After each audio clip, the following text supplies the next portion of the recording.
Shrimad Bhagavatam class 170. ഇന്ന് നമ്മൾ നോക്കുന്നത് സ്കന്ധം 8 16-ാമത്തെ അധ്യായമായിട്ട് കശ്യപൻ അതിഥിക്ക് നൽകിയ പയോവ്രതോപദേശമാണ്. ഇപ്പോൾ ഒന്നിൽ ശുഗൻ പറയുകയാണ്, ഇങ്ങനെ പുത്രന്മാരെ കാണാതായപ്പോൾ, കാരണം ദിതിയുടെ പുത്രന്മാരെല്ലാം ഒളിവിൽ പോയല്ലോ, അതിഥിയുടെ പുത്രന്മാരെല്ലാം ഒളിവിൽ പോയല്ലോ. അപ്പോൾ പുത്രന്മാരെ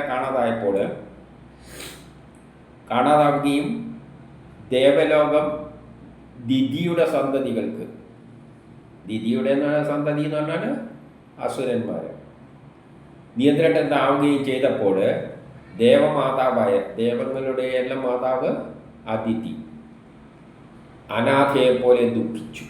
മക്കളെ ഒന്നും കാണാനില്ല, എവിടെ പോയി എന്നൊരു പിടിയുമില്ല. കാരണം ഇവരോടൊന്നും പറഞ്ഞിട്ടായിരിക്കില്ല പോയിട്ടുണ്ടാവും, ഒളിച്ചു കളഞ്ഞു. പെട്ടെന്ന് എൻ്റെ ഗുരു പറഞ്ഞപ്പോൾ ഒളിക്കാൻ പോയി. 2 പിന്നീട് ഒരിക്കൽ കശ്യപ മുനി സമാധിയിൽ നിന്നും ഉണർത്തെഴുന്നേറ്റ ശേഷം അദ്ദേഹം അവളുടെ വാസസ്ഥലത്തെത്തി. അപ്പം ഭർത്താവ് കശ്യപന് എവിടെയാണോ സമാധി വരെ ഇരിക്കുകയായിരുന്നു, തപസോ സമാധിയോ എവിടെയെല്ലാം പോയി ഇരിക്കുകയായിരുന്നു. അങ്ങനെ അതെല്ലാം കഴിഞ്ഞിട്ട് ഒരു സിംഹം വീട്ടിൽ വന്നപ്പോൾ അവളുടെ വീട്ടിലേക്ക് വന്നിട്ട് എല്ലാ പ്രാഥമിക കാര്യങ്ങളെല്ലാം മുറപാലം എല്ലാം കഴിഞ്ഞതിൻ്റെ ശേഷം അദ്ദേഹം അവളുടെ മുഖത്തേക്ക് നോക്കിയപ്പോൾ ദീനഭാവം ദർശിച്ചു. അവളുടെ മുഖത്ത് ദീനഭാവം, ഒരു വല്ലാത്ത മുഖഭാവമോ എന്തോ ഒരു ദുഃഖം മാതിരിയെല്ലാം തോന്നി. അതുകൊണ്ട് അവളോട് ചോദിച്ചു. അപ്പം ചോദിക്കുന്ന എന്താ ചോദ്യങ്ങളെന്ന് പ്രത്യേകം ചിന്തിക്കണം. അയാൾ സമാധിയിരിക്കാൻ പോയതാണെങ്കിൽ സമാധിയിലെ ബ്രഹ്മത്തെ പറ്റിയാണ് ചിന്തിക്കുക. അപ്പോൾ ബ്രഹ്മചിന്തയുള്ളവർ, ഞാൻ എൻ്റെ ഭാര്യ കുടുംബം ഇങ്ങനെയൊന്നും പാർഷ്യാലിറ്റി ഒന്നും പാടില്ല. അപ്പം അയാളുടെ ചിന്തകൾ പോകുന്നതും അങ്ങനെ തന്നെയാണ്. ഇവിടെ നിന്നാണ് തുടങ്ങുന്നത് നോക്കിക്കോളും. 4 അല്ലയോ സുമംഗലേ, ഇക്കാലത്ത് ബ്രാഹ്മണന്മാർക്ക് എന്തെങ്കിലും കെടുതി സംഭവിച്ചു? നിന്റെ മുഖത്തിന് ദുഃഖത്തിന് കാരണം എന്താ? ബ്രാഹ്മണന്മാർക്ക്, അതായത് സമൂഹത്തിലെ ഏറ്റവും ജ്ഞാനമുള്ള വ്യക്തി, ജ്ഞാനമുള്ളവരാണ് ലോകത്തെ മുന്നോട്ടേക്ക് നയിക്കുന്നത്. അങ്ങനെ ജ്ഞാനമുള്ള ബുദ്ധിമാന്മാരായ ആൾക്കാർക്ക് വല്ല കഷ്ടപ്പാടും നാട്ടിൽ സംഭവിച്ചു, അതുകൊണ്ടാണോ നിന്റെ മുഖത്തിന് വാട്ടം? വേദോക്തമായ കർമ്മങ്ങൾക്ക് കേട് സംഭവിച്ചു, അതായത് വേദം നിർദ്ദേശിക്കുന്ന വഴിയിൽ നിന്നും മാറിപ്പോവുക എന്നുള്ള അധർമ്മികളായിട്ട് ജനങ്ങൾ മാറിയോ, അല്ലെങ്കിൽ ഭരണാധികാരികൾ മാറിയോ? നാട്ടിൽ അധർമ്മം കളിയാടുകയാണ്. അപ്പം ലോകത്തെ പറ്റിയാണ് ഇയാൾ ചിന്തിക്കുന്നത്. പിന്നെയോ, മൃത്യുവിൻ്റെ അഭിഷ്ടത്തിന് കീഴടങ്ങിയ ജനങ്ങൾക്ക്, മൃത്യുവിൻ്റെ അഭിഷ്ടത്തിന്, എല്ലാവരും മൃത്യുവിന് കീഴടങ്ങിയ ആൾക്കാർ തന്നെയാണ്. പക്ഷേ മൃത്യുവിൻ്റെ അഭിഷ്ടത്തിന് കീഴടങ്ങിയ ജനത്തിന് വിപത്ത് എന്തെങ്കിലും സംഭവിച്ചു, അതായത് മൃത്യുദേവൻ കോപിക്കുകയാണെങ്കിൽ എന്തു പറ്റും? അപമൃത്യു സംഭവിക്കും. എല്ലാവരും മൃത്യുവിന് കീഴടങ്ങിയവർ തന്നെയാണ്. പക്ഷേ മൃത്യുവിൻ്റെ അഭിഷ്ടത്തിന് കീഴടങ്ങിയവർ, മൃത്യുവിൻ്റെ എല്ലാവരും മരിക്കേണ്ടവരാണെങ്കിലും മൃത്യുവിൻ്റെ അഭിഷ്ടത്തിന് കീഴടങ്ങിയവരാണ് എന്ത് പറ്റുന്നത്? ദുർഗതി സംഭവിക്കുന്നത്. അതായത് നാട്ടിൽ വല്ല ദുർഘടവും സംഭവിച്ചോ എന്ന് ചോദിക്കുന്നതായിട്ട് കണ്ടാൽ മതി. പിന്നെ 5 ചോദിക്കുകയാണ്, അല്ലയോ കുടുംബിനി. പിന്നെയാണ് കുടുംബത്തിലേക്ക് വരുന്നത്. അപ്പോൾ സമൂഹത്തെ പറ്റിയുള്ള എല്ലാ ചോദ്യവും കഴിഞ്ഞിട്ട് ഗൃഹസ്ഥാശ്രമത്തിൽ ധർമ്മം, അർത്ഥം, കാമം ഇന്നവയ്ക്ക് വല്ല അരിഷ്ടതയും സംഭവിച്ചോ? അപ്പം നമ്മൾ കുടുംബജീവിതത്തിൽ ഗൃഹസ്ഥാശ്രമത്തിൽ എന്താണ് വേണ്ടത്? ധർമ്മത്തിനനുസരിച്ച് കർമ്മം ചെയ്യുക. നമ്മൾ ലോകത്തിൻ്റെ നന്മയ്ക്ക് വേണ്ടി കർമ്മം ചെയ്യുക. അതിലൂടെ വല്ലതും നേടുന്ന അർത്ഥം, അതിലൂടെ നേടുന്ന കാമം മാത്രം നമ്മൾ ഉപയോഗിക്കുക. ഇതാണ് ധർമ്മ, അർത്ഥ, കാമത്തിൻ്റെ അർത്ഥം. പക്ഷേ അതിന് അരിഷ്ടത വല്ലതും സംഭവിച്ചു എന്ന് പറഞ്ഞാൽ ഇതൊന്നും ആചരിക്കാതെ തോന്നുമാതിരി സുഖലോലുപരായിട്ട് കഴിയുക. അങ്ങനെ വല്ലതും സംഭവിച്ചോ? ഗൃഹവൃത്തിയിൽ യോഗികൾക്കല്ലാത്തവർക്ക് കൂടി യോഗഫലം ലഭിക്കും. എന്തുകൊണ്ട്? ധർമ്മ, അർത്ഥ, കാമത്തിന് അനുസരിച്ച് ജീവിക്കും. ധർമ്മം പ്രവർത്തിച്ചിട്ട് ധർമ്മം എന്ന് പറഞ്ഞാൽ ആ ഈശ്വരനായിട്ട് കർമ്മം ചെയ്തിട്ട് അതിൽ നിന്നുള്ള ഒരു ഫലവും കാമവും അനുഭവിക്കുന്നവർക്ക് യോഗഫലം തന്നെ ലഭിക്കും. കാരണം അവർ സ്വന്തം ആവശ്യത്തിന് വേണ്ടിയല്ല കർമ്മം ചെയ്യുന്നത്, ലോക നന്മക്കായി, ശ്രീഹരിക്കായി, ശ്രീഹരിയുടെ ലോക പുരോഗതിക്കായിട്ടുള്ള ശ്രമത്തിനാണ് വേണ്ടിയാണ് കർമ്മം ചെയ്യുന്നത്. ഞാനെന്ന ചിന്ത മാറ്റിവെച്ചുകൊണ്ട് അങ്ങനെയുള്ളവർക്ക് യോഗഫലം തന്നെയാണ് ലഭിക്കുക. അതാണ് നിസ്വാർത്ഥ കർമ്മം ചെയ്യാൻ വേണ്ടിയിട്ട് ആരോട്? അർജുനനോട് ഉപദേശിച്ച. അപ്പം എനിക്ക് യോഗ ചെയ്തതിൻ്റെ ഫലം എല്ലാം കിട്ടും തന്നെയാണ് പറയുന്നത്.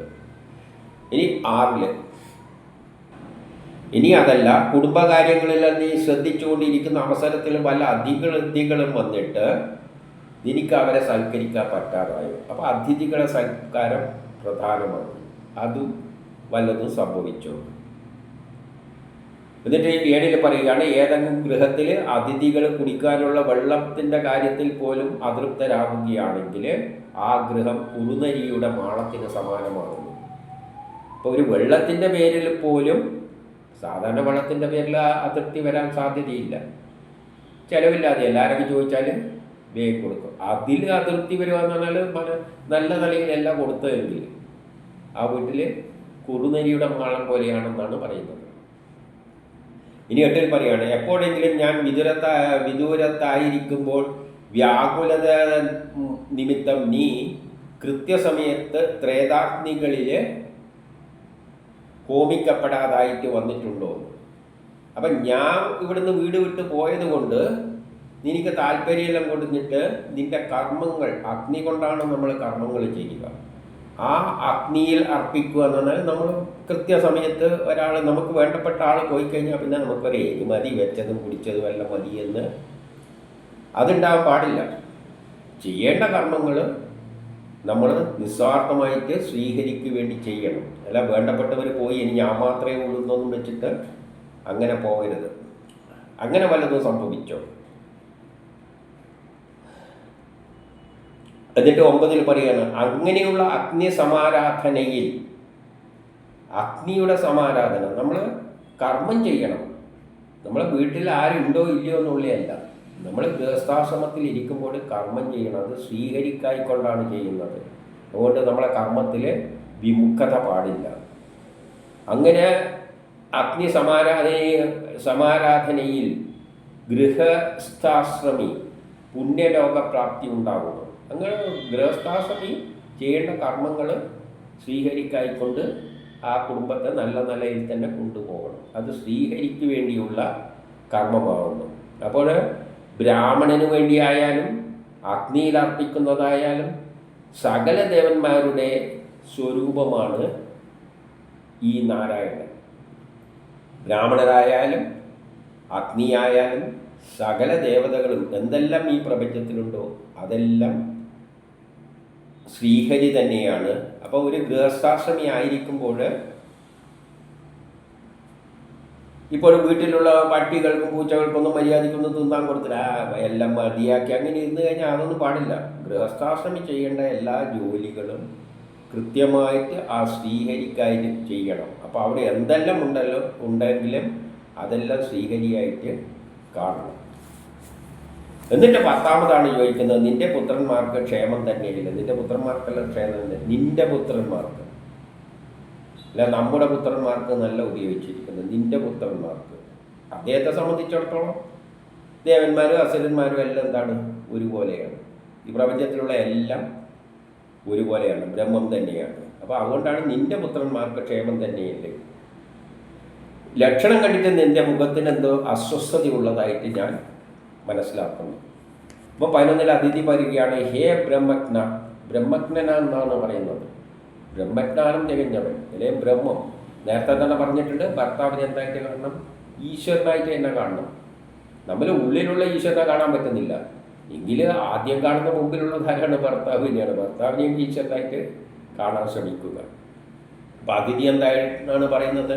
ബ്രഹ്മജ്ഞ എന്ന് പറഞ്ഞാൽ ഈശ്വരന് സമാനമായിട്ടാണ് കാണുന്നത്.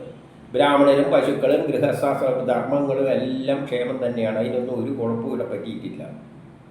ഈ ഗൃഹസ്ഥാശ്രമം, എൻ്റെ ഈ ഗൃഹസ്ഥാശ്രമം ധർമാർത്ഥ കാമങ്ങളുടെ അത്യുന്നമായ വിളനിലമാണ്. അതായത് അക്കാര്യത്തിലെല്ലാം അത്യുത്തമമായ വിളനിലമാണ് എന്നാണ് പറയുന്നത്. ആ കാര്യത്തിൽ ഭയങ്കര ശ്രേഷ്ഠം തന്നെയാണ്. 13 പ്രജാപതിയായ 12 നിന്തിരുവടിയുടെ നിരന്തരമായ ധ്യാനം മൂലം അങ്ങ് എപ്പോഴും ധ്യാനിച്ചുകൊണ്ടിരിക്കുന്നത് കൊണ്ട് അഗ്നിയും വൃദ്ധന്മാരും ദിക്കുകളും അതിഥികളും എല്ലാം ഹാനിയില്ലാതെ സുഖമായിട്ട് തന്നെ പോവുകയാണ്. അവർക്കൊന്നും ഒരു കുഴപ്പമില്ല. അങ്ങ് അവരെപ്പറ്റി ധ്യാനിച്ചു കൊണ്ടാണ് ഇരിക്കുന്നത്. ഇനി 13 പ്രജാപതിയായ അങ്ങ് യാതൊരാൾക്ക് ഈ വിധം ധർമ്മങ്ങളെ സവിസ്തരം ചൊല്ലിത്തന്നുവോ, അങ്ങ് എനിക്ക് വേണ്ടപ്പോഴെല്ലാം ഇതേമാതിരിയുള്ള ഉപദേശങ്ങൾ നല്ലോണം ധർമ്മത്തിനനുസരിച്ചായിട്ടുള്ള ഉപദേശങ്ങൾ യഥേഷ്ടം നൽകുന്നുണ്ട്. അങ്ങനെയുള്ള എൻ്റെ ഏതൊരു അഭിലാഷമാണ് നിറവേറാതിരിക്കുക? അപ്പോൾ ഇവർക്കിപ്പോൾ ഒരു ഉപദേശമാണ് വേണ്ടത്. അപ്പോൾ എനിക്ക് വേണ്ട ഉപദേശങ്ങൾ അങ്ങ് സമയാസമയം തരുന്നുണ്ട്. അതുകൊണ്ട് എനിക്ക് എൻ്റെ ആഗ്രഹങ്ങൾ സാധിക്കുന്നുള്ള പൂർണ്ണ വിശ്വാസം എനിക്കുണ്ട്. 14 സത്വരജോ തമോ എന്നീ വിവിധ ഗുണങ്ങളോടുകൂടിയ പ്രജകൾ അങ്ങയുടെ മനസങ്കല്പത്തിൽ നിന്നും ശരീരത്തിൽ നിന്നും ജനിച്ചവരാണ്. ഈ കശ്യപനിൽ നിന്നാണ് സത്വരജോ തമോ ഗുണങ്ങളോടുകൂടിയ പ്രജകളെല്ലാം ഉണ്ടായിരിക്കുന്നത്. അത് അങ്ങയുടെ മനസങ്കല്പത്തിൽ നിന്നും ശരീരത്തിൽ നിന്നും, അതായത് കശ്യപനിലൂടെയാണ് തലമുറ നേരത്തെ പറഞ്ഞു കഴിഞ്ഞത്. അവരെല്ലാം അതിൽ ദേവന്മാരുമുണ്ട് അസുരന്മാരുമുണ്ട്. അതിഥിയിലൂടെ ദേവന്മാർ, ദിതിയിലൂടെ അസുരന്മാർ. എല്ലാം അങ്ങയുടെ മനസങ്കല്പം തന്നെയാണ്. അങ്ങയുടെ ശരീരത്തിൽ നിന്നുണ്ടായതാണ് ഇതെല്ലാം. അങ്ങ് അസുരന്മാരിൽ ഭേദവിചാരമില്ലാത്തവനാണ്. അങ്ങനെ ഉണ്ടായാൽ അസുരന്മാരിൽ അങ്ങനെ ഭേദമൊന്നും അങ്ങ് കാണുന്നില്ല. ദേവന്മാരും ഒരുപോലെ തന്നെ ഭേദം, എല്ലാം ബ്രഹ്മം തന്നെയാണ് എന്നാണ് അങ്ങ് കാണുന്നത്. അത് എനിക്കറിയാം. എങ്കിലും സർവേശ്വരൻ കൂടി ഭജിക്കുന്നവനെ മാത്രമേ ഭജിക്കാറുള്ളൂ. പക്ഷേ സർവേശ്വരനെ ഭജിക്കുന്നവരെ മാത്രമേ അങ്ങ് ഭജിക്കാറുള്ളൂ. അതുകൊണ്ട് പതഞ്ജലി പറയുകയാണ്, വ്രതത്തിൽ നിഷ്ഠയും ജ്ഞാനവുമുള്ള അങ്ങയെ ഭജിക്കുന്ന എൻ്റെ നന്മയെ ചിന്തിച്ചാലും. അതുകൊണ്ട് സദ്വ്രതത്തിൽ നിഷ്ഠയും ജ്ഞാനവുമുള്ള അങ്ങയെ ഭജിക്കുന്ന, അപ്പം ഞാൻ അങ്ങയെ ഭജിച്ചുകൊണ്ടിരിക്കുകയാണ്. ഈശ്വരന് തുല്യമായിട്ട് കണ്ടാണ് അങ്ങയെ ആരാധിക്കുന്നത്. അതുകൊണ്ട് അങ്ങെന്ത് വേണം? എൻ്റെ നന്മയും കൂടി ഒന്ന് ചിന്തിക്കണം. ശത്രുക്കളാൽ അപഹരിക്കപ്പെട്ട ഐശ്വര്യത്തോടും വാസസ്ഥലത്തോടും കൂടിയവരായി ഇരിക്കുന്ന ഞങ്ങളെ രക്ഷിച്ചാലും. നമ്മുടെ ഐശ്വര്യവും വസ്തു പ്രോപ്പർട്ടീസും എല്ലാം അസുരന്മാരെ ശത്രുക്കളെ അടിച്ചുകൊണ്ട് പോയി. അപ്പോൾ അങ്ങനെയുള്ള ഞങ്ങളെ രക്ഷിക്കണം. എന്നിട്ട് 16 പറയുകയാണ്, ശത്രുക്കൾ എല്ലാം തട്ടിയെടുക്കപ്പെട്ട ഞാൻ ദുഃഖസമുദ്രത്തിൽ നിമഗ്നനായിരിക്കുകയാണ്. വലിയൊരു സമുദ്രമാകുന്ന ദുഃഖത്തിൽ മുങ്ങിക്കിടക്കുകയാണ് ഞാൻ. കാരണം എൻ്റെ ഐശ്വര്യമെല്ലാം ശത്രുക്കൾ തട്ടിയെടുത്തു കൊണ്ടുപോയി. ദൈത്യന്മാർ എൻ്റെ ഐശ്വര്യവും സമ്പത്തും കീർത്തിയും പദവിയുമെല്ലാം അപഹരിച്ചു. അതുകൊണ്ട് എന്ത് വേണം? 17 പറയുകയാണ്, ധർമ്മനിഷ്ഠയുള്ള അങ്ങ് ധർമ്മനിഷ്ഠയുള്ളവരാണല്ലോ. ശത്രുക്കൾ എൻ്റെ അടിച്ചെടുത്ത് കൊണ്ടുപോയി. എൻ്റെ പുത്രന്മാരെ യാതൊരു വിധത്തിൽ അവയെ തിരിച്ചു കിട്ടുമോ? പുത്രന്മാർക്ക് യാതൊരു വിധത്തിൽ അവയെ തിരിച്ചു കിട്ടുമോ? നഷ്ടപ്പെട്ടതെല്ലാം പുത്രന്മാർക്ക് എങ്ങനെ തിരിച്ചു കിട്ടുമോ ആ വഴി ബുദ്ധിപൂർവം ഉണ്ടാക്കിത്തരണം. അപ്പോൾ എന്ത് വേണം? എനിക്ക് എൻ്റെ മക്കൾക്ക് അതെല്ലാം തിരിച്ചു കിട്ടാനുള്ള വഴി അങ്ങ് പറഞ്ഞു തരണമെന്നാണ് പറയുന്നത്. ഇനി 18 ഇപ്രകാരം അതിഥി അഭ്യർത്ഥിക്കുന്നത് കേട്ട കശ്യപ പ്രജാപതി പുഞ്ചിരി തൂക്കിക്കൊണ്ട് പറഞ്ഞു. അദ്ദേഹം ഒരു പുഞ്ചിരി തൂക്കിക്കൊണ്ട് പറഞ്ഞു, വിഷ്ണുവിൻ്റെ മായാവൈഭവം ആശ്ചര്യകരം തന്നെ. ഇതെല്ലാം വിഷ്ണുവിൻ്റെ ലീലകളാണ്. വിഷ്ണു എന്താണോ തീരുമാനിക്കുന്നത് അതുവഴി നടക്കും. ഇത് വിഷ്ണു തീരുമാനിക്കാം. വേറൊരു കാര്യത്തിൽ വിഷ്ണു ശരിയാകുമ്പോൾ ഇവർ രക്ഷപ്പെടുകയും ചെയ്യും. അതെല്ലാം വിഷ്ണുവിൻ്റെ ലീലയാണ്. നമുക്കൊന്നും അതിലൊന്നും ചെയ്യാനില്ല എന്നാണ് പറഞ്ഞതിൻ്റെ അർത്ഥം. ഈ ജീവലോകം സ്നേഹപാശത്താൽ പരസ്പരം ബന്ധപ്പെട്ട് കിടക്കുകയാണ്. സ്നേഹപാശം കൊണ്ട് മായാവുന്ന ഈ ലോകം സ്നേഹപാശത്തിൽ ബന്ധപ്പെട്ട് കിടക്കുകയാണ്. അതുകൊണ്ടാണ് ഇങ്ങനെയെല്ലാം തോന്നുന്നത്. എനിക്ക് മക്കളെ പറ്റിയുള്ള ഈ സ്നേഹം വന്നത് എന്തുകൊണ്ടാണ്? സ്നേഹപാശം കൊണ്ട് ബന്ധപ്പെട്ടതാണ്. അത് മായയിൽ അകപ്പെട്ടതാണ്. വിഷ്ണുവിൻ്റെ മായയാണ്. കാരണം ഈ പറയുന്ന എല്ലാം എന്താണ്? അതാണ് അടുത്തതിൽ പറയാൻ പോകുന്നത്. 19 പഞ്ചഭൂതങ്ങളാൽ രൂപം കൊണ്ട ആത്മാവ്. എല്ലാ ഈ അസുരന്മാരുടെയും, നീ പറയുന്ന അസുരന്മാരുടെയും ഈ ദേവന്മാരുടെയും മക്കളുടെയും മറ്റേ ദിതിയുടെ മക്കളുടെ എല്ലാ ശരീരം നിർമ്മിച്ചിരിക്കുന്നത് എന്താണ്? പഞ്ചഭൂതങ്ങളെ കൊണ്ടാണ്. ആത്മാവിന് അതിരിക്തവുമായ അതെല്ലാം ആത്മാവുമായിട്ട് ബന്ധിപ്പിച്ച് കിടക്കുകയാണ്. എല്ലാത്തിലുള്ള ആത്മാവ് എന്താണ്? ഒന്ന് തന്നെയാണ്. ആ ശ്രീഹരി തന്നെയാണ് ഈ ശരീരവും സ്വീകരിച്ചിരിക്കുന്ന, ദേവന്മാരുടെ ശരീരവും അസുരന്മാരുടെ ശരീരവും സ്വീകരിച്ചിരിക്കുന്നത്. അപ്പോൾ അവ തമ്മിൽ എന്തില്ല? ഭേദം കാണേണ്ട ഒരു കാര്യമില്ല. ഉള്ളിലിരിക്കുന്ന ശ്രീഹരി തന്നെയാണ് ദൈത്യന്മാരുടെയിലും ഇരിക്കുന്നത്, ദേവന്മാരുടെയിലും ഇരിക്കുന്നത്. അങ്ങനെയുള്ള ദേഹം എവിടെ? അവിടെ നീ ദേഹത്തെപ്പറ്റി എന്തിനാണ് ചിന്തിക്കുന്നത്? എല്ലാം മറ്റമുതം കൊണ്ട് നിർമ്മിച്ചു തന്നെയാണ്. അപ്പം ദേഹത്തിൽ വ്യത്യാസമൊന്നുമില്ല. പിന്നെ അതിനകത്തുള്ള ഇരിക്കുന്ന രണ്ടിലും ഇരിക്കുന്ന ശ്രീഹരി ഒന്ന് തന്നെയാണ്. പിന്നെ ഇങ്ങനെ വ്യത്യാസം ചിന്തിക്കുന്നതിൽ അർത്ഥമൊന്നുമില്ല. ആർക്ക് പ്രകൃതിയിൽ നിന്നും അതീതമായ ആത്മതത്വം എവിടെ? പ്രകൃതിയിൽ നിന്നും അതീതമായി നിൽക്കുന്ന ആത്മതത്വം എന്താണ്? അത് ഏകമാണ്. അതെവിടെയാണുള്ളത്? ശ്രീഹരിയിലാണ് നിൽക്കുന്നത്. ആർക്ക് ആര് ഭർത്താവും പുത്രനുമായിരിക്കുന്നു? ആരാണ് ഭർത്താവും പുത്രനും എല്ലായിട്ടിരിക്കുന്നത്? ഇതെല്ലാം ശ്രീഹരി തന്നെയാണ്. അത് ഈ ബന്ധത്തെപ്പറ്റി ചിന്തിച്ചിട്ടൊന്നും ഒരു കാര്യമില്ല എന്നാണ് പറഞ്ഞുകൊണ്ട് ഇവക്ക് പറഞ്ഞു കൊടുക്കുന്നത്. മനോവ്യാമോഹം മാത്രമാണ് ഈ തോന്നലിന് ഹേതു. അതുകൊണ്ട് എനിക്ക് ഈ തോന്നലെല്ലാം വെറും വ്യാമോഹമാണ്. അപ്പോൾ ഉപദേശിച്ചു കൊടുക്കുകയാണ്, ഇങ്ങനത്തെ പ്രശ്നമൊന്നുമില്ല, കാരണം എല്ലാം ശ്രീഹരിയാണ്. ഈ മായാബന്ധത്തിൽ അകപ്പെട്ടതുകൊണ്ടാണ് എനിക്ക് ഇതെല്ലാം തോന്നുന്നത്. 20 ആദിയിൽ പൂർണ്ണനായ സമസ്ത ഐശ്വര്യങ്ങളോടുകൂടിയ ഭക്തജനങ്ങളുടെ സന്താപം അകറ്റുന്ന സകല ചരാചരങ്ങളിലുമുള്ള സകല ചരാചരങ്ങളുടെയും ഹൃദയത്തിൽ സ്ഥിതി ചെയ്യുന്ന സകലരുടെയും ലോകനാഥനായ മഹാവിഷ്ണുവിനെ ഭജിക്കുക. അപ്പോൾ എന്ത് പറയാണ്? ആദിയിൽ ഒന്നേ ഉണ്ടായിരുന്നുള്ളൂ, പൂർണ്ണമായ അവൻ മാത്രമേ ഉണ്ടായിരുന്നുള്ളൂ. സകല ഐശ്വര്യങ്ങളോടും കൂടിയതായിരുന്നു അവൻ. ഭക്തജനങ്ങളുടെ സന്താപമകറ്റുന്നവനാണ്. അവനാണ് എല്ലാവരുടെയും കഷ്ടങ്ങളെല്ലാം ദൂരീകരിക്കുന്നത്. സകല ചരാചരങ്ങളുടെയും ഹൃദയത്തിൽ സ്ഥിതി ചെയ്യുന്നുണ്ട്. അവൻ എല്ലാവരുടെയും ഹൃദയത്തിൽ അവനാണ് സ്ഥിതി ചെയ്യുന്നത്. നിന്റെ മക്കളെയും മറ്റുള്ളവരുടെയും അസുരരുടെയും സകലരുടെയും ലോകഗുരുവാണ്. അദ്ദേഹം തന്നെയാണ് ലോകത്തിൻ്റെ ഗുരു. ആ ശ്രീ ഗുരുവിനെ ഭജിക്കുക. നീ പോയിട്ട് അങ്ങേരെ ഭജിച്ചാൽ മതി, അല്ലാതെ വേറെ വഴിയൊന്നുമില്ല. അങ്ങേരെ വിചാരിച്ചാലേ എന്തെങ്കിലും നടക്കുകയുള്ളൂ.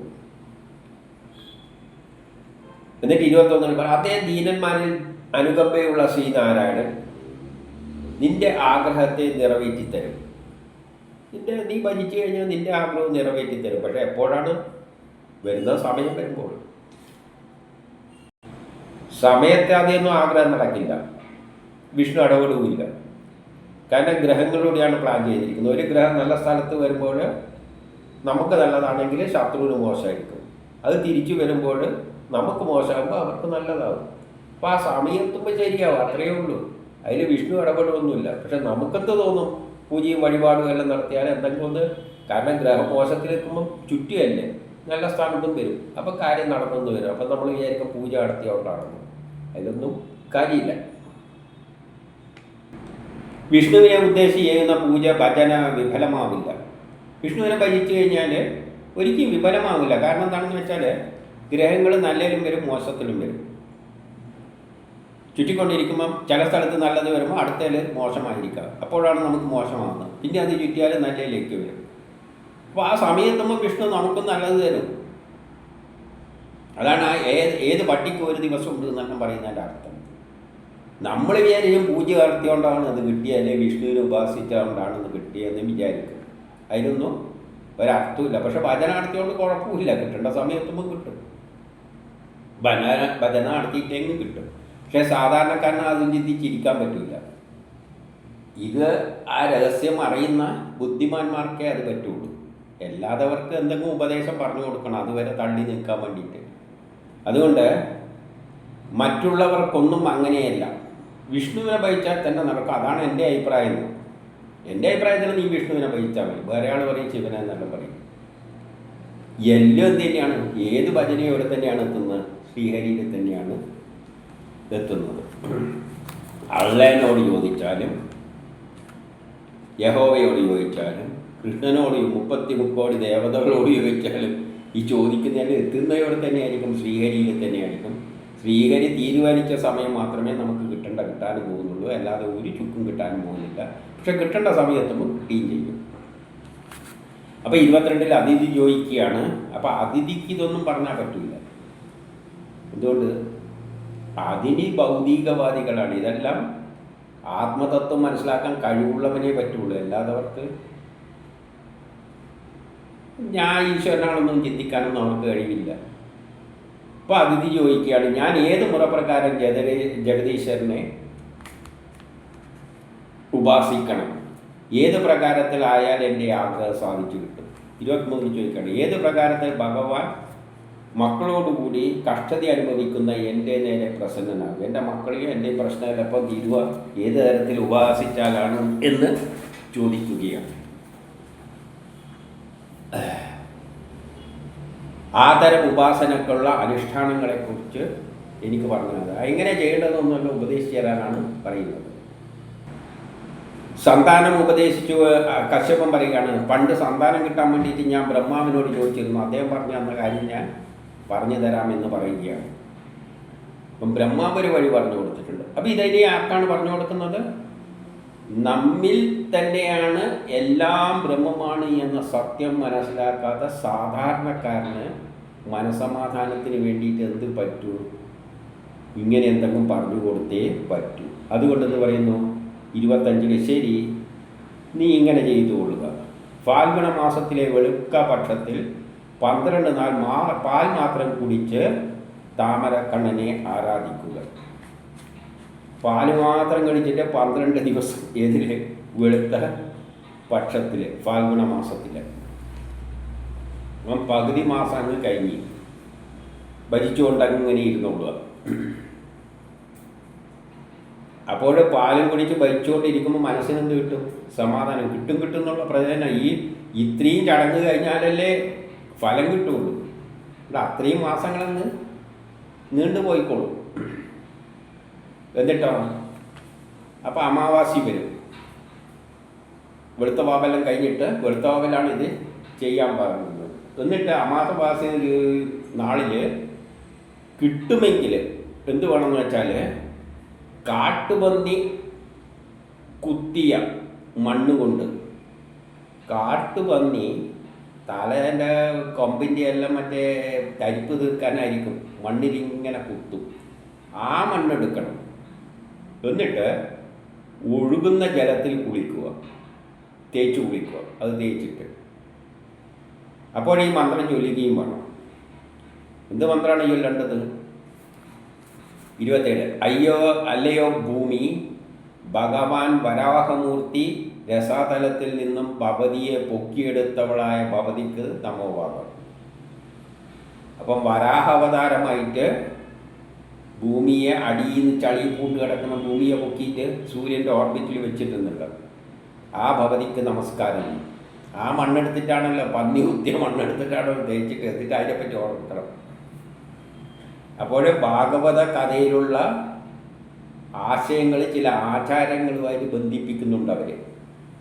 അതിലൂടെ ഈ ആ വിഷയങ്ങളാണ് നശിക്കാതെ കൈമാറാൻ വേണ്ടിയിട്ട് ചില ആശയങ്ങളും പ്രചരിപ്പിക്കുന്നുണ്ട് ഇതിൻ്റെ കൂട്ടത്തിൽ.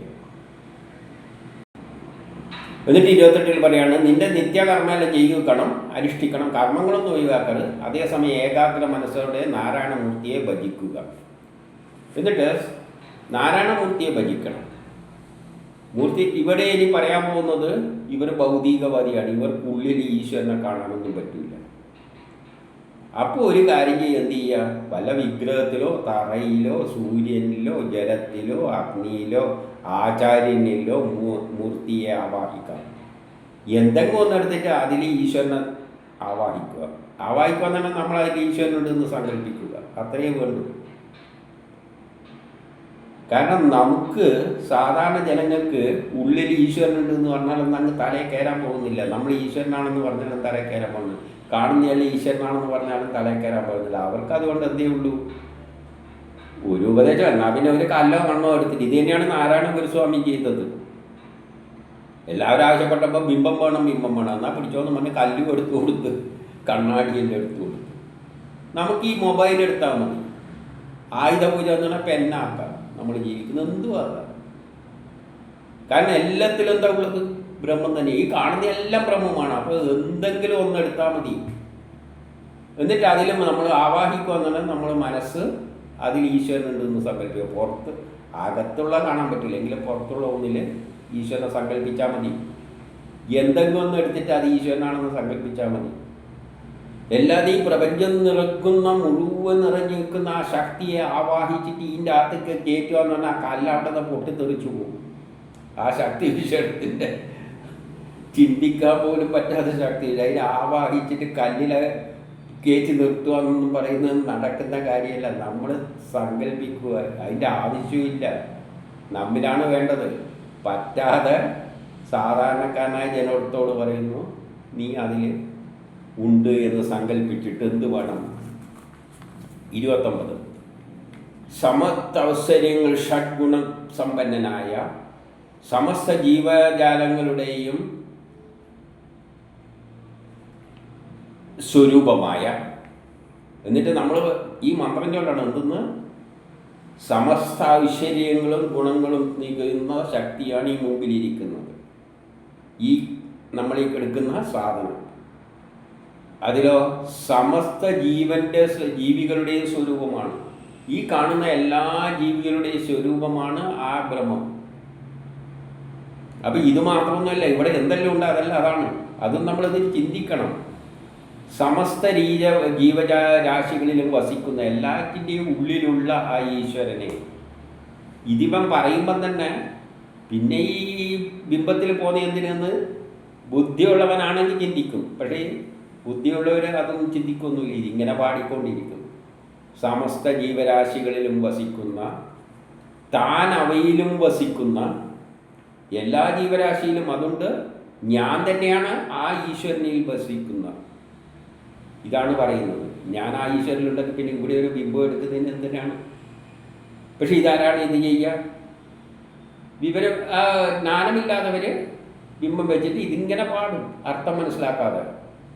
താൻ അവയിൽ വസിക്കുന്ന സദ്ഗുണപ്രദനായ പ്രകാശവാനായ എല്ലാറ്റിൻ്റെയും സാക്ഷിയായ അങ്ങയ്ക്ക് നമസ്കാരം എന്ന് പറഞ്ഞുകൊണ്ട് ഈ കല്ലിനോട് പറയണം.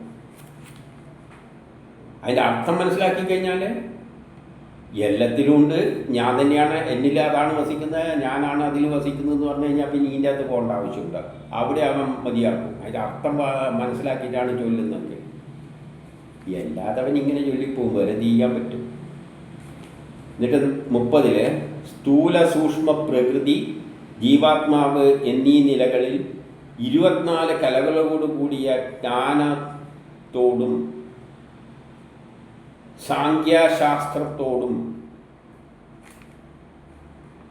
ഇവയിലെല്ലാം പിന്നിൽ നിൽക്കുന്ന നിൻ തിരുവടിക്ക് നമസ്കാരം. അപ്പം സ്ഥൂല സൂക്ഷ്മമായ എല്ലാ പ്രകൃതിയിലും ജീവാത്മാവ് എന്നിവയിലും 24 കലകളോടുകൂടി, 24 കലകൾ എന്ന് പറഞ്ഞാൽ എന്തെല്ലാം ഉണ്ട്? പഞ്ചഭൂതങ്ങളെ കൊണ്ട് പഞ്ചജ്ഞാനേന്ദ്രിയങ്ങൾ, കർമ്മേന്ദ്രിയങ്ങൾ, മനസ്സ്, ഇങ്ങനെയെല്ലാം ഉള്ള സംഗതികൾ, തന്മാത്രകൾ, ഇതെല്ലാം കൂടിയാണ്. ഇതെല്ലാമായിട്ടാണ് ആ ബ്രഹ്മം മാറിയിരിക്കുന്നത്. കൂടിയ ജ്ഞാനത്തോടും സാഖ്യശാസ്ത്ര പ്രവർത്തനമായിട്ട് ബന്ധപ്പെട്ട്, അതായത് വേദങ്ങളുമായിട്ടുള്ള വേദങ്ങളിലുള്ള ശാസ്ത്രതത്വങ്ങൾ അതുമായിട്ട് ബന്ധപ്പെട്ട പ്രവൃത്തികളുമായിട്ടും എല്ലാം ചേർന്ന് നിൽക്കുന്ന നിൻ തിരുവടിക്ക് നമസ്കാരം. ഈ പ്രപഞ്ചത്തിൽ എന്തെങ്കിലും ഉണ്ടോ? ശാസ്ത്രമല്ല, ആ ബ്രഹ്മം തന്നെയാണ് എന്ന് പറയുകയാണ്. അത് മനസ്സിലാക്കുന്ന ഒരാൾക്ക് പിന്നെ ഈ ബിംബത്തിൽ ആരാധിക്കാൻ തോന്നില്ല. പക്ഷേ ഈ അർത്ഥം മനസ്സിലാക്കിയിട്ടില്ല. ഇത് ചൊല്ലാനാണ് പറയുന്നത്. ചൊല്ലുമ്പോഴെങ്കിലും ബോധം വന്നില്ലെങ്കിൽ ഈ ചൊല്ലുന്നത് നിർത്തും. എന്നിട്ട് 31 അതിന് 2 ശിരസ്സുണ്ട്. എന്താണ് 2 ശിരസ്? ഭൗതിക ലോകവും ആത്മീയ ലോകവും. 3 പാദങ്ങളുണ്ട്, 3 സവനങ്ങൾ, 4 കൊമ്പുകളുണ്ട്, 4 വേദങ്ങളുണ്ട്, 7 കൈകളുണ്ട്, 7 ഛന്ദസ്സുകളുണ്ട്. വേദമന്ത്രപ്രകാരമുള്ള ആ സ്വരൂപത്തോടു കൂടിയിരിക്കുന്ന, അതിന് കർമ്മഫലങ്ങളെ നൽകുന്ന നിന്തിരുവടിക്ക് നമസ്കാരം. ഇപ്പം വേദങ്ങളുടെയും ആ ജ്ഞാനത്തിലൂടെയും അങ്ങനെ നമ്മൾ കർമ്മങ്ങൾ ചെയ്യുമ്പോൾ ആത്മസ്വരൂപമായിരിക്കുന്ന, അതിലൂടെ നമ്മൾ ചെയ്യുന്ന കർമ്മങ്ങൾക്ക് ഫലം നൽകുന്ന ആ നിന്തിരുവടിക്ക് നമസ്കാരം. ഇനി 32 മംഗളരൂപനായ ശിവൻ, ഭീകരരൂപിയായ രുദ്രൻ. അപ്പം ശിവൻ എന്ന് പറയുന്നത് ശാന്തരൂപത്തിൽ, അത് ഭീകരരൂപമാകുമ്പോൾ രുദ്രനായി മാറും. കാരണം ആറ്റങ്ങൾ തന്നെ ആറ്റമായിട്ട് നിൽക്കുകയാണെങ്കിൽ ഭീകരനാണ്, പക്ഷേ അത് കൂടിച്ചേർന്ന് നിൽക്കുമ്പോൾ ശാന്തമാണ്.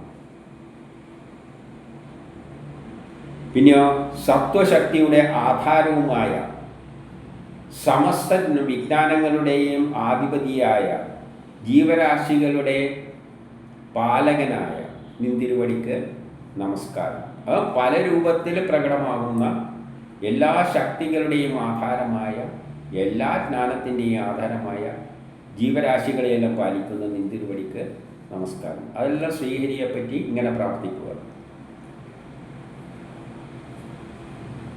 പിന്നെ 33 ഹിരൺമയ ബ്രഹ്മാണ്ടത്തിൻ്റെ അന്തർവർത്തിയായ ബ്രഹ്മവും പ്രപഞ്ചമുണ്ടാകുമ്പോൾ ആദ്യം ഒരു അണ്ടമായിട്ടാണ് ഉണ്ടായിരുന്നത്. അതിൻ്റെ അകത്ത് വർത്തിച്ചിരുന്ന ബ്രഹ്മവും, ശ്വാസോച്ഛ്വാസത്തിലൂടെ ചരാചരങ്ങളെ ചേഷ്ടിപ്പിക്കുന്ന ആത്മാവും. നമ്മുടെ ശ്വാസോച്ഛ്വാസത്തിലൂടെയാണ് നമ്മളെ എല്ലാ ചേഷ്ടകളും പുറത്തേക്ക് വരുന്നത്. അത് ചേഷ്ടകൾ പുറത്തേക്ക് വരുത്തുന്ന ആരാണ്? ആ ശക്തി വിശേഷമാണ്. സർവചരാചരവുമായിരിക്കുന്ന, എല്ലാ വസ്തുക്കളുമായി മാറുന്ന, ഈ ഐശ്വര്യങ്ങളും കൂടിയിരിക്കുന്ന നിന്തിരുവടിക്ക് നമസ്കാരം. അപ്പം നമ്മൾ എന്തെങ്കിലും കർമ്മങ്ങൾ ചെയ്യുന്നതെല്ലാം ആ ചരാചരങ്ങളുടെ ചേഷ്ടിപ്പിക്കുന്ന, ശ്വാസോച്ഛ്വാസത്തിലൂടെ ചേഷ്ടിപ്പിക്കുന്ന ആത്മാവ് എന്ന് പറയുമ്പോൾ ഈ പറഞ്ഞതിൻ്റെ അർത്ഥം അതിഥി എന്ന് മനസ്സിലായിക്കൊള്ളണം. ആ അസുരന്മാർ ആ പ്രവൃത്തി ചെയ്യുന്നതിൻ്റെ പിന്നിലും ഈ ശക്തിയാണുള്ളത്. ദേവന്മാരുടെ ഈ സ്വഭാവത്തിന് പിന്നിലും ആരാണുള്ളത്? ആ ശക്തി തന്നെയാണുള്ളത്. പിന്നെ എന്തെന്നാണ് ഇതിൻ്റെ വേദമുള്ളത്? അതെല്ലാം അതുകൊണ്ടാണ് ആദ്യം തന്നെ പറയാം, വിഷ്ണുവിൻ്റെ മായയാണിത്. അതുകൊണ്ട് അതിൻ്റെ പിന്നാലെ ഒന്നും പോകണ്ട എന്നാണ് പറഞ്ഞു കൊടുക്കുന്നതിന് അർത്ഥം. നമസ്കാരം. ഇതിൻ്റെ 34 പറയണം ആദിദേവനാണ്. അതാണ് ഈ പ്രപഞ്ചമെല്ലാമായി മാറിയത്. അവരാണ് ദേവനും അസുരനുമായിട്ട് മാറിയത്. സർവസാക്ഷിയായി, എല്ലാത്തിൻ്റെയും സാക്ഷിയായിട്ട് നിന്നിട്ട് അത് മുമ്പ് നോക്കിക്കൊണ്ടിരിക്കുന്നുണ്ട്. പിന്നെ അങ്ങോട്ടേക്ക് പോയി പറയേണ്ട കാര്യമൊന്നുമില്ല. നരനാരായണനായ ശ്രീഹരിക്ക് നമസ്കാരം. ഇനി 35 മരതകമണിക്കൊത്ത കാന്തിയുള്ള, അതിര് കടന്ന ഊർജ്ജസ്വലതയുള്ള, ത്രിമൂർത്തിയായി വാഴുന്ന പീതാംബരധാരിക്ക് നമസ്കാരം. അപ്പം ഈ ത്രിമൂർത്തിയായതും അങ്ങേരെ തന്നെയാണ്. ദേവന്മാരും അസുരന്മാരും മാത്രമല്ല അങ്ങേര്. ഈ ത്രിമൂർത്തികൾ എന്ന് പറയുന്നതും ശ്രീഹരി തന്നെയാണ്. അത് തമ്മിലൊരു വ്യത്യാസം കാണണ്ടെന്നാണ് ഈ പറഞ്ഞുകൊണ്ട് വരുന്നത്. എന്നിട്ടും തലേ കയറിയില്ലെങ്കിൽ അടുത്തതിലേക്ക് കടക്കുകയാണ്. ഇല്ല, 36 പറയുന്നു വരദാതാക്കളിൽ ശ്രേഷ്ഠമായ, എന്തെങ്കിലും വരം നൽകാൻ താല്പര്യമുണ്ടെങ്കിൽ അത് ശ്രേഷ്ഠനായിരിക്കുന്ന ശ്രീഹരി തന്നെയാണ്. അത് നമുക്ക് വരം തരികയാണെങ്കിൽ നമ്മൾ ചിലപ്പം ഈ ലോകത്തിൻ്റെ തലപ്പത്ത് മുകളിൽ കിട്ടും. അത് വിചാരിക്കുകയാണെങ്കിൽ ജനങ്ങളുടെ അഭിലാഷ നിവൃത്തി വരുത്തുന്ന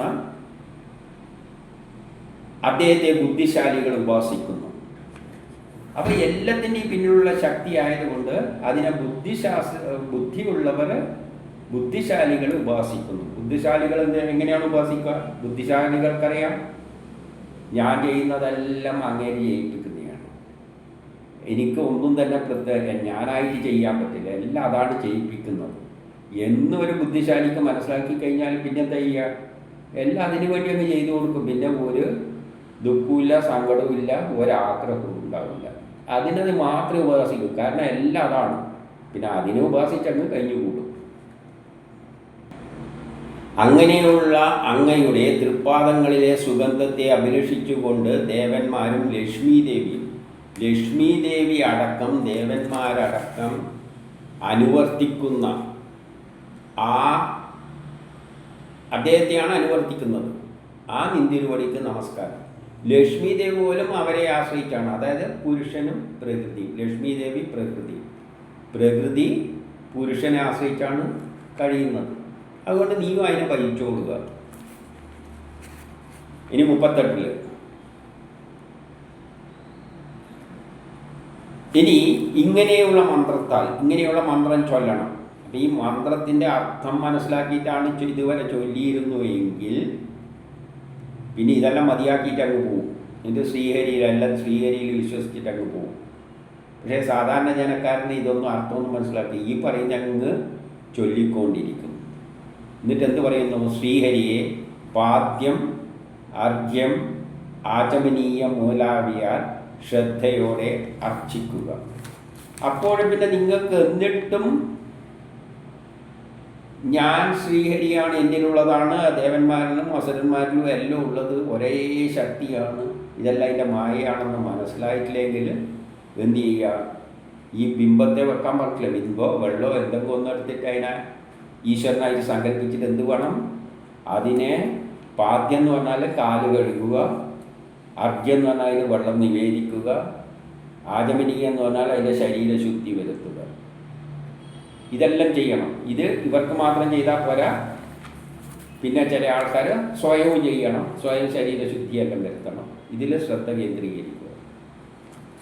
എന്നിട്ട് 39 ചന്ദനം പുഷ്പമാല്യം മൂലാവിയാൽ അർച്ചിക്കണം. പാല് കൊണ്ട് അഭിഷേകം ചെയ്യുക. പിന്നെ വസ്ത്രം, പൂണൂല്, ആഭരണങ്ങൾ മൂലയവയെല്ലാം സുഗന്ധത്താലും ധൂമത്താലും എന്ത് ചെയ്യുക?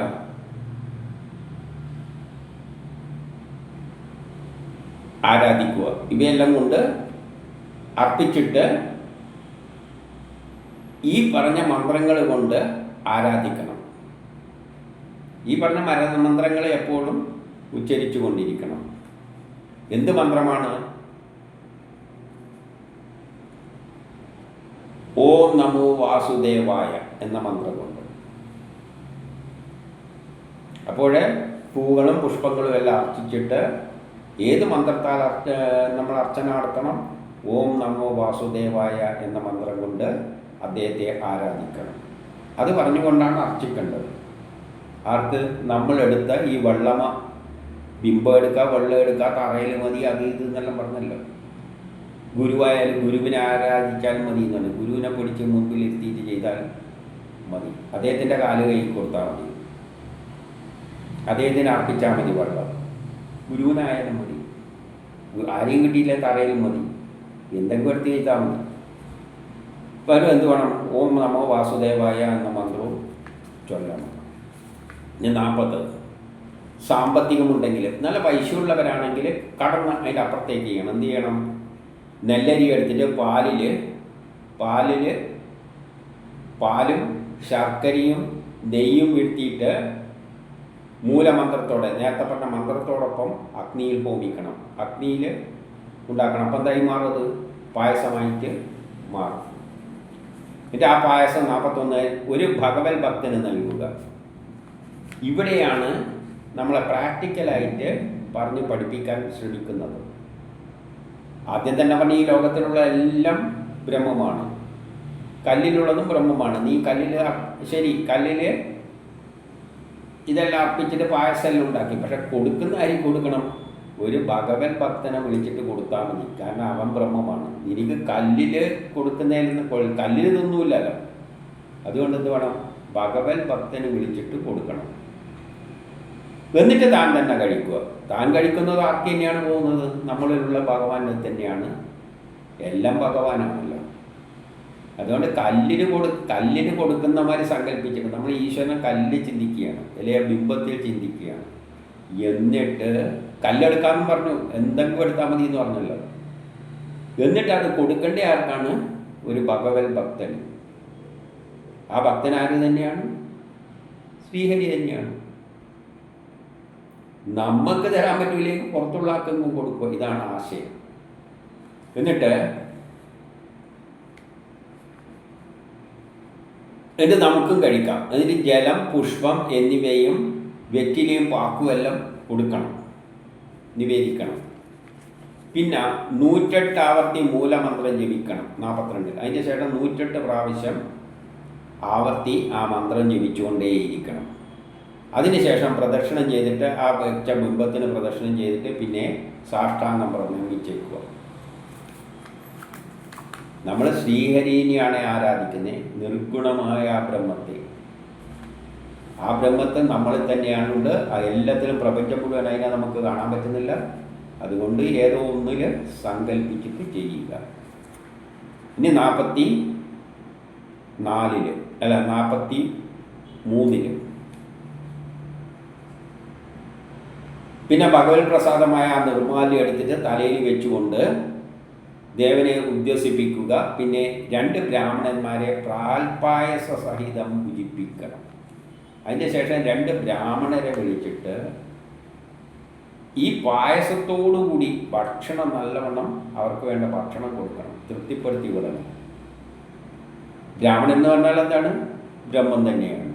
അപ്പം നിങ്ങൾക്ക് ബ്രഹ്മത്തെ നേരിട്ട് കാണാൻ പറ്റുന്നില്ല, എല്ലാത്തിലും കാണാൻ പറ്റുന്നില്ലെങ്കിൽ ഇതാ ബ്രാഹ്മണന് കൊടുത്താലും മതി. ബ്രാഹ്മണനും ബ്രഹ്മം തന്നെ. തീർന്നോ? ഇല്ല. 44 മുതൽ 45 വരെ. അതിനുശേഷം ശിഷ്ടം വരുന്നത് ഉണ്ടാക്കേണ്ട ബാക്കി വരുന്നതിനുണ്ടല്ലോ, ഇഷ്ടജനങ്ങളോടൊത്ത് ഭക്ഷിക്കാം. നമ്മുടെ ഇഷ്ടപ്പെട്ട വേണ്ടപ്പെട്ട ആരോടൊത്തെല്ലാം ഭക്ഷിക്കാം. അന്ന് രാത്രി ബ്രഹ്മചര്യം വേണം. അടുത്ത ദിവസം നേരം പുലർന്നാൽ കുളിച്ചിട്ട് ശുദ്ധമായിട്ട് ഏകാഗ്ര ചിത്രനായിട്ട്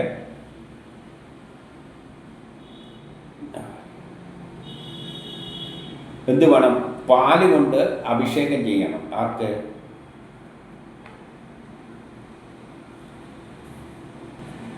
ആ ബിംബത്തിന് തന്നെ വ്രത അവസാനിപ്പിക്കുന്നത് വരെ അർച്ചന കഴിക്കണം.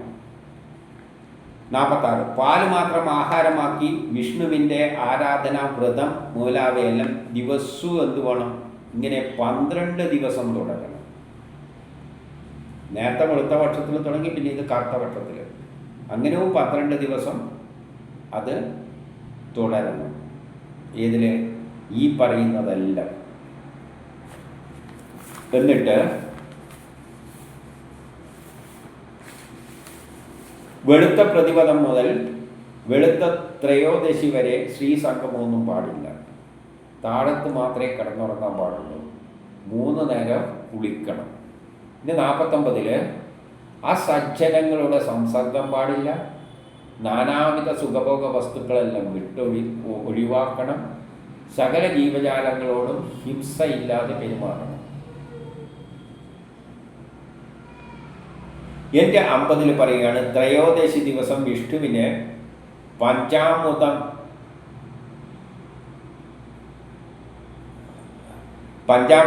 കൊണ്ടുള്ള അഭിഷേകം ജ്ഞാനമുള്ളവരെ കൊണ്ട് ചെയ്യിപ്പിക്കാം. അപ്പം ത്രയോദശി ദിവസം വിഷ്ണുവിന് പഞ്ചാമൃതം കൊണ്ട് ഉള്ള അഭിഷേകം ജ്ഞാനമുള്ളവരെ കൊണ്ട് ചെയ്യിപ്പിക്കണം. ആ അറിയുന്നവരെ എങ്ങനെയാണ് ചെയ്യേണ്ടതെന്ന് വെച്ചാൽ അവരെ കൊണ്ട് ചെയ്യിപ്പിക്കുക. എന്നിട്ട് 51, 52 പറയുകയാണ്. അപ്പം ഇത് ബാക്കി 12 ദിവസവും 12 ദിവസം എല്ലാം പറഞ്ഞല്ലോ. അത് കഴിഞ്ഞിട്ട് പിന്നെ ത്രയോദശിയിൽ ചെയ്യേണ്ട കാര്യമാണ് പറയുന്നത്. ധനവ്യയത്തിന് ലോഭം പാടില്ല. പണം ചെലവാക്കുന്നതിന് ഒരു ലോഭവും വരുത്താതെ വേണം ചെയ്യാൻ. അന്തരാമിയായിരിക്കുന്ന ഭഗവാന് പാലിൽ ഹവിസ് അർപ്പിക്കുക. അന്തരാമിയായിരിക്കുന്ന ഭഗവാനിൽ ചിന്തിച്ചുകൊണ്ട്. പിന്നെ എന്ത് വേണം നമ്മുടെ ചിന്ത? നമ്മുടെ ഉള്ളിൽ ഇതുവരെ ബിംബത്തിലായിരുന്നു, നമ്മളെ ഉള്ളിലുള്ള ഭഗവാനെ ചിന്തിച്ചുകൊണ്ട് ഹവിസ് അർപ്പിക്കണം. ആർക്ക്? ആ ബിംബത്തിൽ അർപ്പിച്ചാലും മതി. എന്നിട്ട് വിഭവസമൃദ്ധമായ നിവേദ്യം നൽകുക. വിഭവസമൃദ്ധമായ സദ്യയിൽ ഒരുക്കണം. എന്നിട്ട് 53 പറയുന്നത്, സ്നാനസമ്പന്നരായ ആചാര്യനെയും ഋത്തിക്കുകളെയും വസ്ത്രം, പശുഭൂഷണ ആഭരണങ്ങൾ കൊണ്ട് സന്തോഷിപ്പിക്കണം. ആചാര്യനെയും ഋത്തിക്കുകളെയും, ഇത് ചെയ്യാൻ ആളെ വിളിക്കുമല്ല, അവരെയും എല്ലാം എന്ത് വേണം? വസ്ത്രം കൊടുക്കണം. പശു എന്ന് പറയുന്ന പണ്ടത്തെ കാലത്ത് ധനം പശുവാണ്, അതുകൊണ്ടാണ് പശുവിനെ പറഞ്ഞിരിക്കുന്നത്. പിന്നെ ആഭരണങ്ങളെല്ലാം, അവർക്കെല്ലാം വേണ്ട ആഭരണങ്ങളെല്ലാം കൊടുത്തിട്ട് സന്തോഷിപ്പിക്കണം. അവരെ സന്തോഷിപ്പിച്ചേ പറ്റുള്ളൂ. അത് ഹരിയുടെ ആരാധനയാണ്. അവരെ സന്തോഷിപ്പിക്കുന്നതാണ് ഹരിയുടെ ആരാധന. അല്ലാതെ ആരാധന പൂർത്തിയാവില്ല. ഇവർക്ക് നല്ല നമ്മളെ സ്വത്ത് മുഴുവൻ എടുത്തിട്ട് എല്ലാവർക്കും വീതിച്ചു കൊടുക്കാനാണ് പറയുന്നത്. 54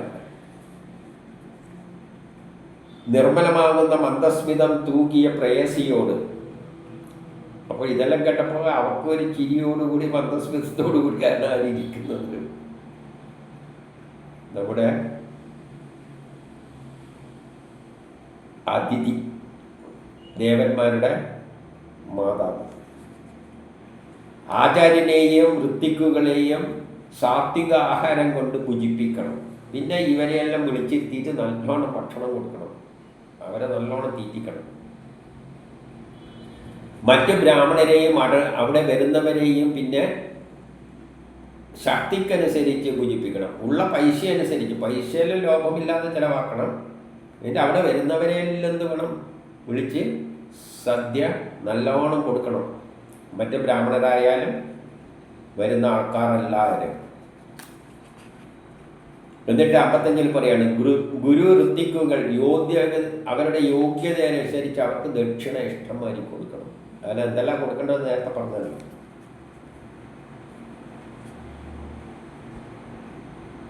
സ്വയം വന്ന സകലരെയും ഭക്ഷണം കൊണ്ട് തൃപ്തിപ്പെടുത്തണം. അവിടെ ആരെങ്കിലും ചടങ്ങെല്ലാം ഉണ്ടായിട്ട് വന്നിട്ടുണ്ടെങ്കിൽ അവരെയും വിളിച്ചിട്ട് നല്ലോണം, സ്വയം വിളിക്കാതെ വന്നവരെയും നല്ലോണം ഭക്ഷണം കൊടുത്ത് തൃപ്തിപ്പെടുത്തണം. 56 ദീനന്മാര്, അന്ധന്മാര്, കൃപണന്മാര് എന്നിവരെല്ലാം ഭക്ഷണം കൊടുത്ത് അവർക്കും എല്ലാം ഭക്ഷണം കൊടുക്കണം. ദീനന്മാര്, കണ്ണില്ലാതെ കുരുടന്മാരെല്ലാം ഉണ്ടല്ലോ, അവരെയെല്ലാം വിളിച്ചിരുത്തി ഭക്ഷണം കൊടുത്തിട്ടതിന് ശേഷം വേണം ബന്ധുക്കളോടൊത്ത് ഭക്ഷണം കഴിക്കാൻ. എന്നിട്ട് 57 പറയാണ്, തുടക്കം മുതൽ അവസാനം വരെ എല്ലാ ദിവസവും നൃത്യം, വാദ്യം, സംഗീതം എന്നിവയാലുള്ള സ്തുതിയാകാം.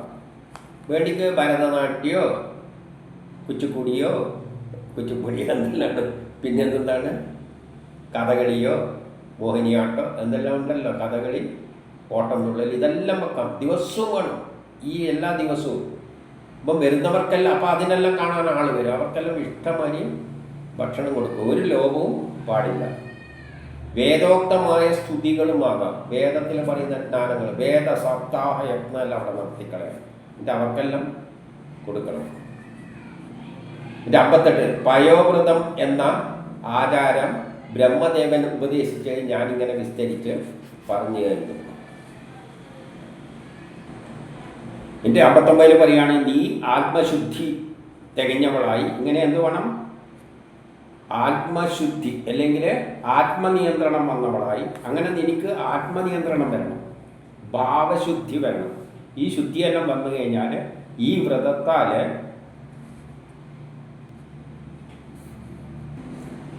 നിർവികാത്മകനായ ഈ ഭഗവാനെ ഭജിക്കണം.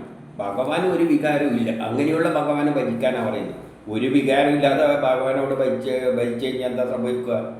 ഒന്നും സംഭവിക്കില്ല. സമയത്തുമ്പോൾ നടക്കേണ്ടത് നടക്കും. ഇത് സർവയജ്ഞം എന്ന പേരിൽ പ്രസിദ്ധമാണ്, സർവവ്രതം എന്ന പേരിലും അറിയപ്പെടും. ഇത് ഈശ്വരപ്രീതിക്കായുള്ള ത്യാഗമാണ്. ഇത് നമ്മുടെ ത്യാഗമാണ്. നമ്മളിതെല്ലാം ത്യജിക്കണം. ഇതൊരു തരം ത്യാഗമാണ്. എല്ലാം ശ്രീഹരിക്ക് വേണ്ടിയിട്ട് ത്യജിക്കുക. ശരിക്കുള്ള നിയമങ്ങൾ 61 പറയുകയാണ്, ശരിക്കുള്ള നിയമങ്ങൾ അവയെല്ലാം തന്നെ. ഇത് തന്നെയാണ് നിയമം, ഇതിൽ വേറെ മാറ്റമൊന്നുമില്ല.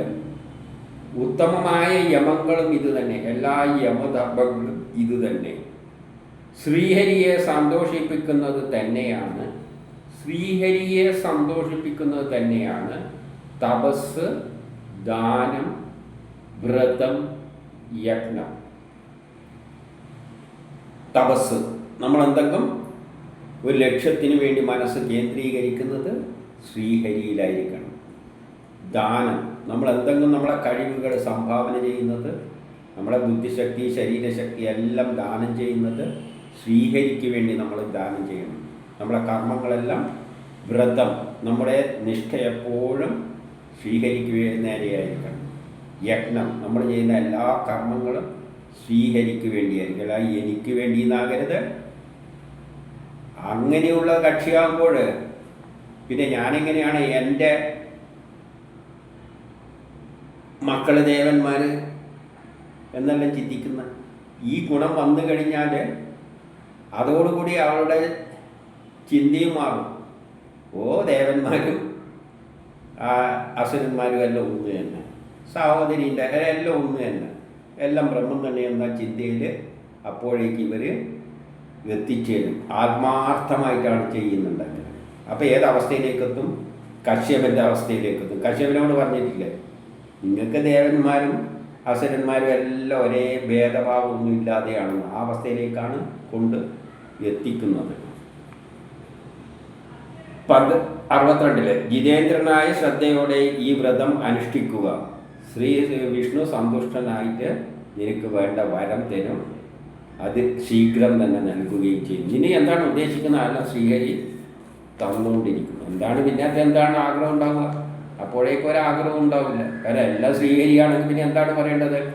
ശ്രീഹരി, ഈ ദേവനായ ശ്രീഹരിയെ, അസുരനായ ശ്രീഹരി, ദേവനായ എൻ്റെ മക്കളെ ശ്രീഹരിയെ അസുരനായ മറ്റേ ശ്രീഹരിനെ ഇല്ലായ്മ ചെയ്യുക എന്നാണോ പറയേണ്ടത്?